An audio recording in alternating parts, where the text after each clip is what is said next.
In the book of Genesis, it says that the sons of God came into the daughters of men.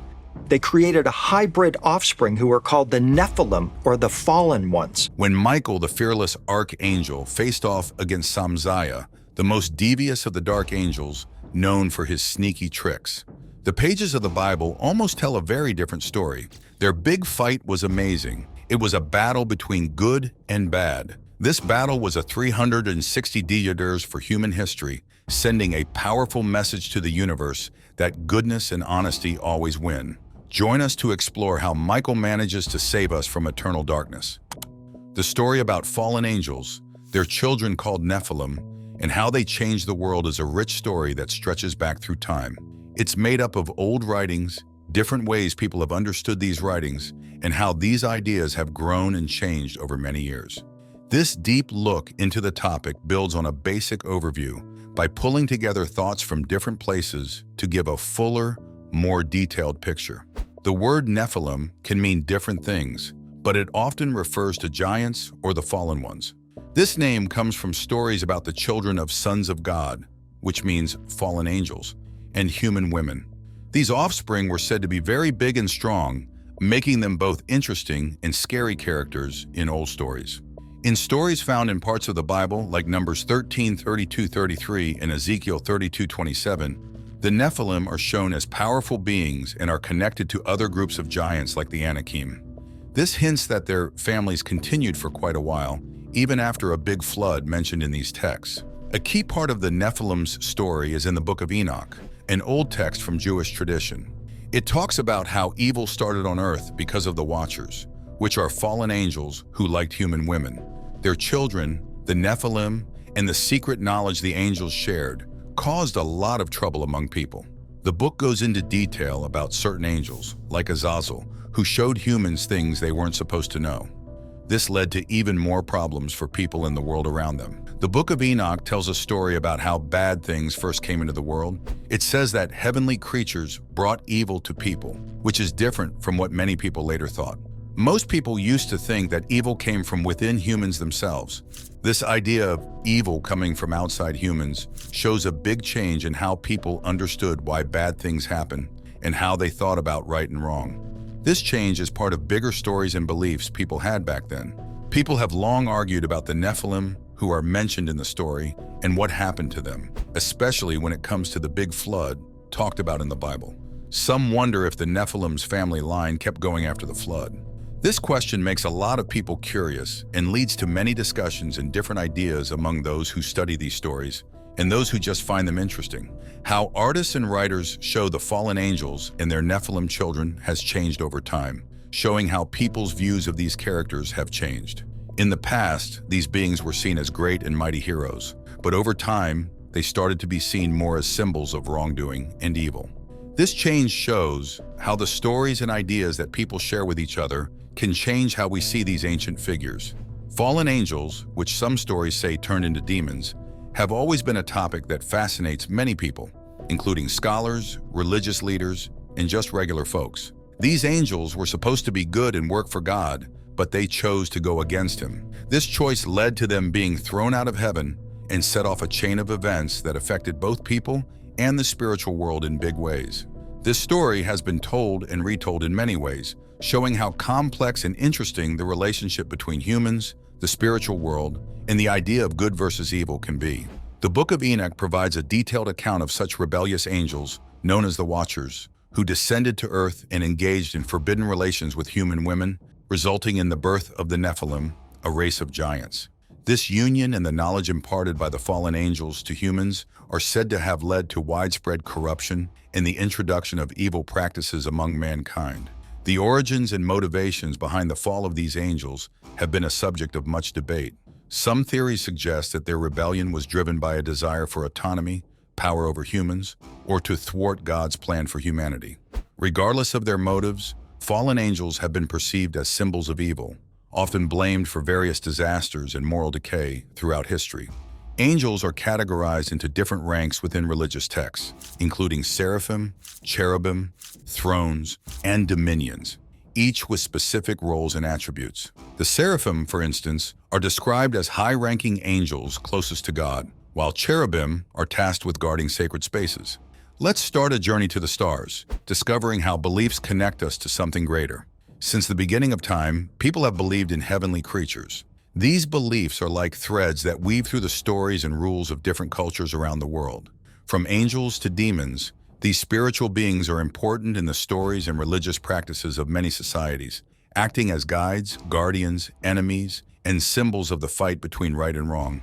These spiritual beings hold a special spot in the beliefs of many of the world's big religions, like Zoroastrianism, Judaism, Christianity, and Islam. They are often thought of as messengers or helpers of a greater power, caught up in a never-ending battle between light and dark. They either help or tempt people, changing how human lives unfold and how societies grow. For instance, in Zoroastrianism, there are good spirits called Amesha Spentus, who help the god Ahura Mazda, and bad spirits called Devas who follow Angra Mainyu, or Ahriman, who represents evil. Christianity and Islam have taken these ideas further, sorting angels into groups with different jobs, and showing demons as angels who turn bad, fighting against what is divine. In Christianity, angels are sorted into groups or choirs like seraphim, cherubim, and others, each group having its own special job. This shows how Christians see the universe as an orderly place ruled by God. Islam, even though it doesn't set out a clear order of angels like Christianity does, also sees angels as having specific jobs given by Allah. They do things like keeping track of what people do, sending messages from God, and looking after the natural world. Important angels in Islam include Jibril, Gabriel, Mikael, Michael, Israfil, and Azrael, each with their own important role. Throughout the ages, these celestial beings have been a part of human stories, influencing not just personal beliefs, but how societies form their moral principles and traditions. The idea of these beings guides people in their daily lives, offering comfort, setting moral standards, and sometimes warning or guiding individuals towards the right path. Whether seen as protectors or challengers, angels and demons serve as powerful symbols in our collective imagination, reminding us of the ongoing battle between good and evil, light and darkness, within the world and within ourselves. These tales and beliefs about heavenly creatures have shaped not only the spiritual landscapes of societies, but have also played a key role in the development of art, literature, and cultural expressions, showcasing the rich tapestry of human imagination and the deep need for understanding the unknown. By exploring these spiritual beings, we delve into the heart of human nature, our fears, our hopes, and our endless quest for knowledge and understanding beyond the tangible world. The influence of celestial beings extends beyond religious texts and rituals into the cultural and artistic expressions of societies. Angels are often depicted in art, literature, and music, symbolizing guidance, protection, and the presence of the divine in the human world. They are typically portrayed as beings of great beauty, often with wings, halos, and radiant light, embodying the virtues of compassion, mercy, and divine love. In contrast, demons and other malevolent spirits are depicted as sources of temptation, chaos, and evil, challenging humans to choose between righteous paths or succumb to darker impulses. This complex interplay between celestial beings and humanity reflects a universal quest to understand the nature of existence, the source of moral and ethical principles, and the eternal struggle between light and darkness within the human soul. By exploring the roles and representations of angels and demons across cultures and religions, we gain insight into the diverse ways humans have sought to explain the mysteries of the cosmos, the challenges of human life, and the hope for salvation and enlightenment. The narrative of the Nephilim, as presented in Genesis 6:1-4, has sparked a wide range of interpretations and elaborations, reflecting its complex and enigmatic nature. The term Nephilim itself is derived from the Hebrew word meaning fallen ones, and they are described as the offspring of the sons of God and the daughters of humans. This story not only introduces these beings, but also sets the stage for the flood narrative, indicating a world deeply corrupted and out of balance. Several theories have emerged to explain the identity of the sons of God and the Nephilim. One perspective suggests that the sons of God were fallen angels who took human wives, leading to the birth of the Nephilim, who are described as giants or mighty warriors. This interpretation is supported by various texts, indicating a belief that these divine beings could take human form and interact directly with the human realm, introducing sinfulness and violence. Another viewpoint interprets the sons of God as members of the line of Seth, suggesting a distinction between two lineages of humanity, the godly line of Seth and the more corrupt line of Cain. This interpretation posits that the corruption occurred when these two lines began to intermarry, blurring the distinction between the righteous and the wicked. Some have argued that the Nephilim were not identical to the Gibberim, heroes of old, men of renown, mentioned in the text, but were related or contemporaneous with them, suggesting a nuanced distinction within the narrative between different groups of exceptional individuals. The narrative complexity is further illustrated by the mention of the Nephilim both before and after the flood, raising questions about their survival or the continuity of their legacy through other means, such as the Anakites associated with them in later texts. In cultural and theological reflections, the story of the Nephilim serves multiple roles.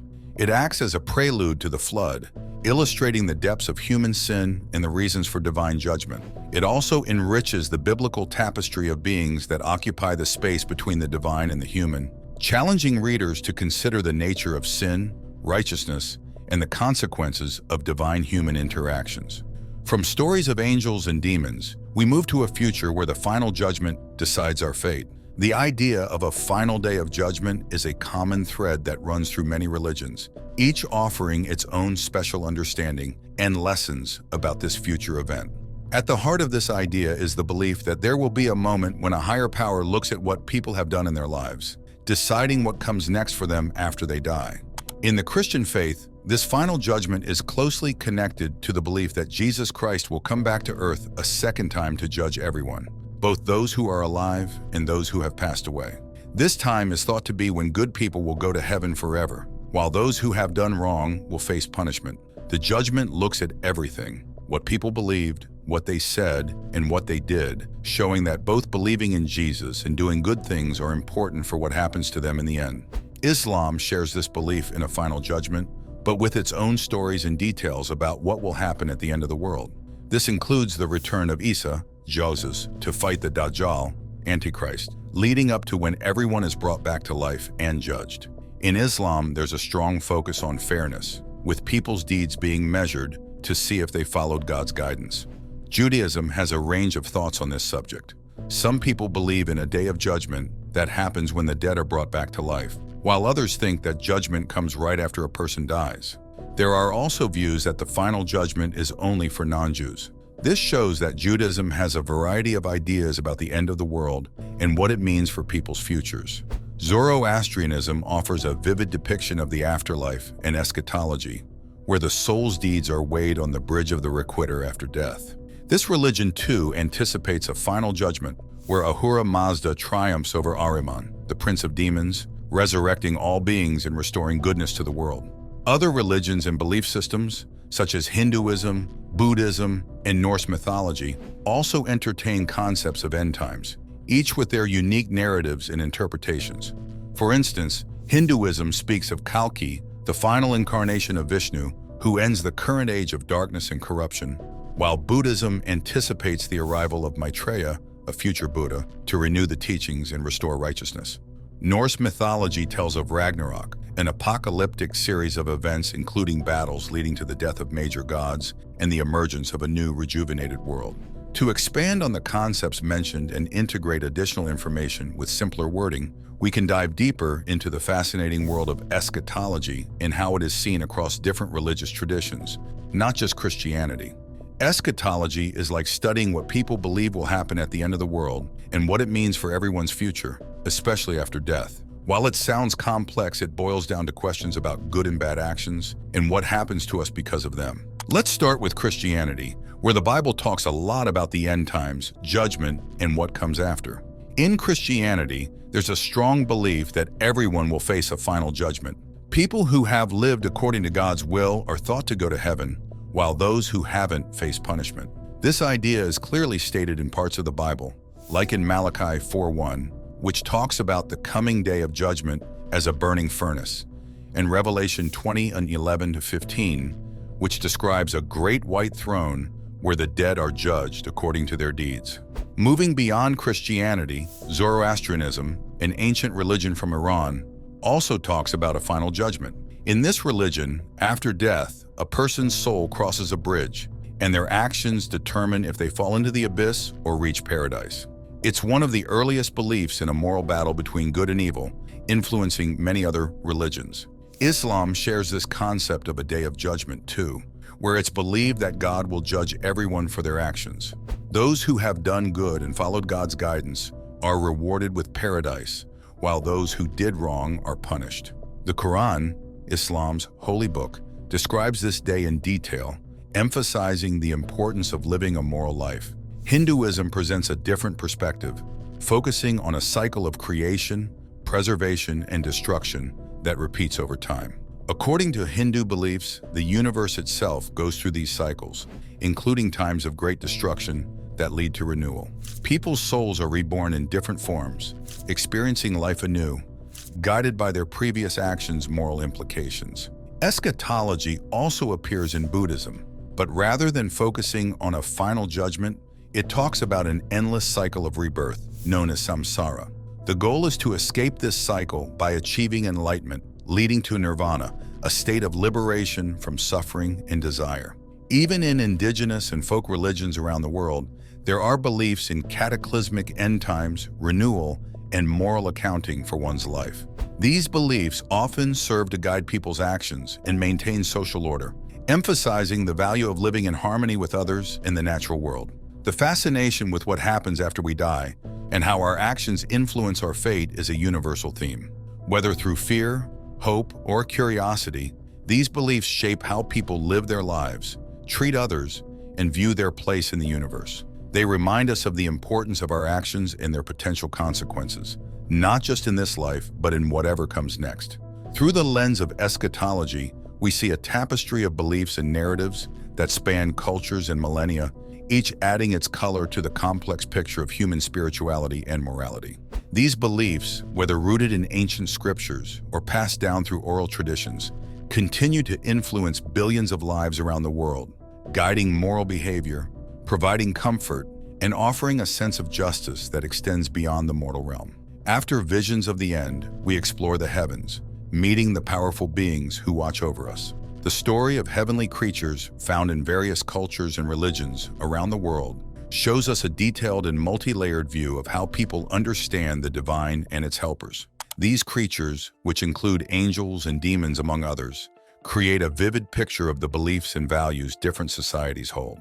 They are seen as protectors, messengers, and influencers of human life, playing key roles in our stories and traditions. In the religion of Zoroastrianism, there is a clear order among these heavenly beings, with 7 special angels, known as Amesha Spenta, at the very top. This order is a direct reflection of the religion's view of the universe and its core moral ideas. Both Judaism and Christianity take their ideas of angels from the ancient Hebrew texts, which talk about very important angels like Michael and Gabriel. Christianity goes further to describe 9 different levels of angels. Islam adds its own structure to this, with its teachings about the 4 angels closest to God, the cherubim, 4 major archangels, and guardian angels known as the Hafaza. Over the years, the way angels are shown has changed a lot. This change is due to different ways of thinking about theology, philosophy, and art. Initially, in the religions that trace back to Abraham, angels were mostly seen as messengers and servants of God. But over time, they came to be viewed in more complex roles such as protectors, guides, and representatives of God's will. This change shows a deeper exploration of how the divine connects with humans, highlighting the importance of angels in looking after people and countries and acting as a bridge between heaven and earth. As we move across different societies, we find unique takes on these heavenly beings, shaped by each culture's own religious beliefs and philosophical thinking. For example, in Hinduism and Buddhism, there are spiritual beings called devas. These beings are similar to angels and act as spiritual guardians. They are thought to live on a higher spiritual level and help humans grow spiritually. In the traditions of East Asia, like in Shinto, there are spirits known as kami. These spirits represent natural elements and forces and are deeply respected. This vast array of heavenly beings from different traditions and religions shows us the many ways in which humans have tried to understand and connect with the divine. By looking at the roles and stories of angels, demons, and other celestial figures, we can see a reflection of our own values, hopes, in the way we see the universe and our place within it. This exploration into the celestial realm not only enriches our understanding of the divine, but also brings us closer to the spiritual beliefs that have shaped human civilization over millennia. Angels and their equivalents in many religions show us that people everywhere have always wanted to connect with something greater than themselves, leading to many different beliefs and ways of worship. These heavenly figures are often seen as kind helpers, messengers from a higher power, or keepers of the universe's order. They link us to the spiritual world, giving us advice, support, and safety. This variety shows the depth of human spirituality, reflecting the many cultural, religious, and philosophical ideas about the ranks of these beings and how they touch our lives. In Islam, angels have a very special and complex job. They are God's helpers, made of light, without any human-like desires. These beings came before humans and jinn, spiritual beings, and have many tasks. They praise God, interact with humans, and keep us safe from bad forces. Islam does not have a fixed system of angel ranks like Christianity does, but it strongly recognizes their crucial roles in different tasks as ordered by God. Islam teaches about guardian angels who watch over and guide people, showing how God cares for and guides us. Angels also work as recorders, writing down everything we do. These records are then used to judge us after we die. Their role highlights how important our actions are and the lasting effects they have. Angels also carry out God's plans, keeping the universe in order and constantly worshiping Him, which serves as an example for believers to follow. Some of the most honored angels in Islam are the archangels Gabriel, Jibril, Michael, Mikael, Raphael, Israfil, and the angel of death, Azrael. Each has their own responsibilities. Gabriel delivers God's messages to prophets, including the Quran to Prophet Muhammad. Michael is in charge of giving out food and blessings from God. Raphael will blow the trumpet to announce the end of the world. The angel of death takes people's souls when they die, showing how quickly we are judged for our lives. These beliefs highlight the wonder of God's creation and our moral and spiritual duties. The various roles of angels in Islam show a deep understanding of life, from God's messages to providing for His creations and judging them in the end. Angels remind believers of God's kindness, fairness, and wisdom, guiding them toward good deeds and encouraging devotion. Past the ranks of heavenly guardians, we meet Archangel Michael, a hero in the battle between good and evil. Archangel Michael, recognized across various religious traditions for his strength, courage, and dedication to battling evil, has a multifaceted role that extends beyond his warrior image. Known as the protector of the faithful and a symbol of divine justice, Michael's significance is deeply rooted in religious texts and beliefs, spanning from ancient times to the present. In Judaism, Christianity, Islam, and the Baha'i faith, Michael serves as a celestial protector, guiding and defending the faithful against darkness.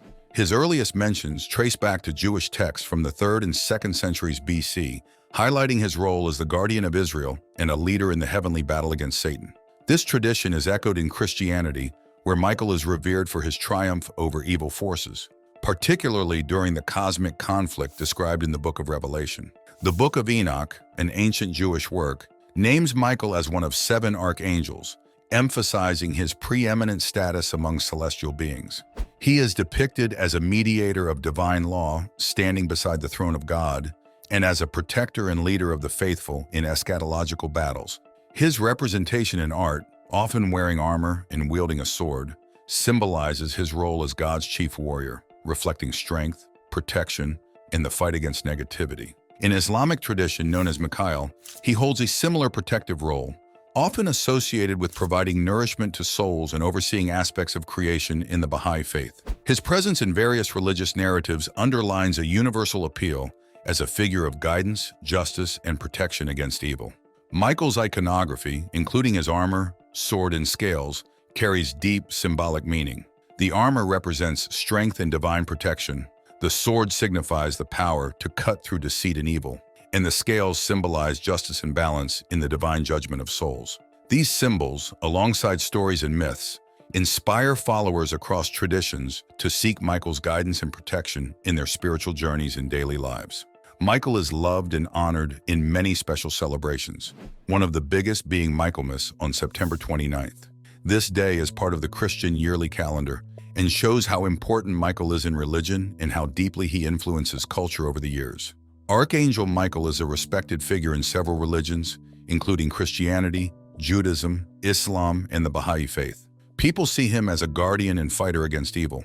The first stories about him come from Jewish writings from the 200s and 100s BC. In these stories, he is the top angel and the protective prince of Israel. Christianity has taken on many of these roles for Michael. Over time, the way people picture Michael in art and stories has changed a lot. Early Christian art shows him as a young man without a beard. By the Middle Ages, he looks older, with long hair and a beard. Nowadays, some pictures show him in armor from the future, showing that he's always been seen as a protector. He's often shown with a sword and shield, which stand for his strength, his power, and his fight against evil. His name means "who is like God," and shows his loyalty and humbleness to God. This is clear in stories, like when he argues with Satan over Moses' body. Michael calls on God's power instead of his own. This shows he follows God's will. When it comes to the end of the world, Michael has a very important job. He leads the armies of heaven against Satan and his followers in a final fight that's told about in the book of Revelation. This fight is a symbol of good winning over evil. Michael is also known to look after the Jewish people and has a special job to protect Israel, as mentioned in the book of Daniel, where he is said to watch over the country. Michael is not just about fighting. He also means a lot spiritually. He stands for bravery, strength, and protection in the fight against spiritual evil. His presence gives hope and direction to those looking for help from heaven. The name Michael is very popular, showing how much the archangel means in religious writings. It's a favorite name for children, partly because of how Michael is seen as the leader of heaven's forces and a guardian. This admiration for Michael crosses over different cultures and religious beliefs. For those feeling connected to or protected by Archangel Michael, experiences such as unexpected warm sensations, peaceful dreams, or encountering the name Michael frequently could be interpreted as signs of his presence or guidance. Engaging in prayer, meditation, or setting up an altar are suggested methods to connect with Archangel Michael. Archangel Michael is venerated across multiple Abrahamic religions, including Judaism, Christianity, Islam, and the Baha'i faith, reflecting his significant role as a protector, leader, and intercessor for humanity and the faithful. He is especially recognized for his strength, courage, and unwavering dedication to fighting evil, defending the faith, and empowering believers. Michael's most famous depiction is that of a powerful warrior, battling and defeating Satan, symbolizing the triumph of good over evil. This victory not only highlights his role as a defender, but also as a leader in the cosmic struggle between heavenly and malevolent forces.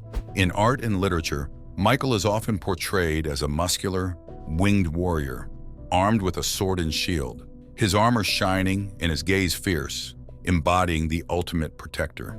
This imagery has evolved over time, with early Christian art depicting him as a young, clean-shaven man, which later transitioned to a more mature appearance with long hair and a beard as seen in the Middle Ages and Renaissance. This evolution reflects changing societal norms and values, and today artists continue to reimagine him in various forms, sometimes incorporating modern elements like tattoos or futuristic armor. Michael's name, meaning "who is like God," signifies his humility and his position as a servant of God, despite his immense power and authority. He is also seen as the leader of all angels, mediating the Torah and standing at the right hand of God's throne, a testament to his preeminent status among celestial beings. His protective role extends beyond the battlefield. He is believed to guide the souls of the deceased, ensuring their safe passage to the afterlife, and acts as an intercessor for the faithful, offering protection and assistance. Have you ever felt close to Archangel Michael in a special way? Let us know in the comments, smash that like and subscribe for more.